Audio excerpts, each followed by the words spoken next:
London بھاگ جاتا ہے. پہلے بھی لندن بھاگ گیا تھا جب مشرف کے دور میں، جب اس کے اوپر کرپشن کیس آیا، حدیبہ پیپر مل، تب باہر بھاگ گیا. اب پھر جیسے ہی اس کے اوپر عدالت نے اس کے اوپر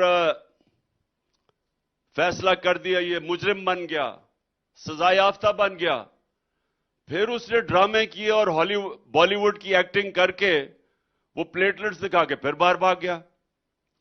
تو یہ جو لوگ ہیں ان کا پاکستان میں رہنا ہی نہیں ہے. بزنسز باہر ہیں، بچے باہر ہیں، علاج باہر ہے، شاپنگ باہر ہے، ریسٹورنٹس باہر ہیں، عیدیں باہر ہیں، اور یہ آ کے پاکستان کے اوپر فیصلہ کر رہے ہیں کہ جی کیا ہونا چاہیے، الیکشن کب ہونا چاہیے، کس کو سزا دینی چاہیے. حکم دے رہے ہیں کہ اس کو سزا دو. کہہ رہے ہیں اس کو کہ جناب ہمیں جب تک عمران خان جیل میں نہیں جاتا یا راستے سے نہیں ہٹ جاتا تو لیول پلینگ فیلڈ نہیں بنے گی. یہ حکم دے رہے ہیں یہ باپ بیٹے. تحریک انصاف کے نظریے کا شعور آنا شروع ہوا. تو میں آج آپ سب اپنے نوجوانوں کو، ہماری خواتین کو جو سارے پاکستان میں یہ دیکھ رہی ہیں، ہماری 27ویں سالگرہ، کہ آہستہ آہستہ لوگوں کو سمجھ آنی شروع ہوئی کہ ہمارا پارٹی بنانے کا مقصد کیا تھا. اور پھر 2011 میں جو ایک ہمارا مینار پاکستان کا جلسہ ہوا، وہ سارے پاکستان کے اندر ایک ایسا ہوا کہ کوئی بھی یہ نہیں سمجھ رہا تھا کہ مینار پاکستان ایک پارٹی بھر دے گی. یہ یاد رکھیں کہ ابھی تک یہ دونوں بڑی پارٹیز یہ ابھی تک مینار پاکستان نہیں بھر سکی. نون لیگ نواز شریف کہتا ہے ہم پنجاب اور لاہور کی پارٹی ہیں، لیکن نواز شریف آج تک مینار پاکستان میں جلسہ نہیں کر سکا. تو جب 2011 میں ہمارا جلسہ ہوا تو وہ پہلی دفعہ پاکستان کے سیاستدان جو تھے، جو زیادہ تر ہمارا مذاق اڑاتے تھے، جن کو الیکٹیبلز کہتے ہیں، ان کو پہلی دفعہ نظر آیا کہ یہ تو عوام اس پارٹی کے ساتھ آ رہی ہے. تو پھر ہمارے اندر الیکٹیبلز نے آنا شروع کیا، جن کے حلقے تھے، جو اب تک جکڑے ہوئے تھے دو پارٹیز کے بیچ میں. تو کئی ان میں سے وہ تنگ تھے دو پارٹی سے. یہ خاندانی پارٹیز جو دو بنی ہوئی تھی، زرداری بھٹو اور دوسری طرف شریفوں کی، تو لوگ ان سے تنگ آ چکے تھے. تو کئی لوگوں نے تب آنا شروع کیا. وہ صرف اس لیے نہیں آ رہے تھے کہ وہ سمجھتے تھے کہ تحریک انصاف جیت ہی نہیں سکتی.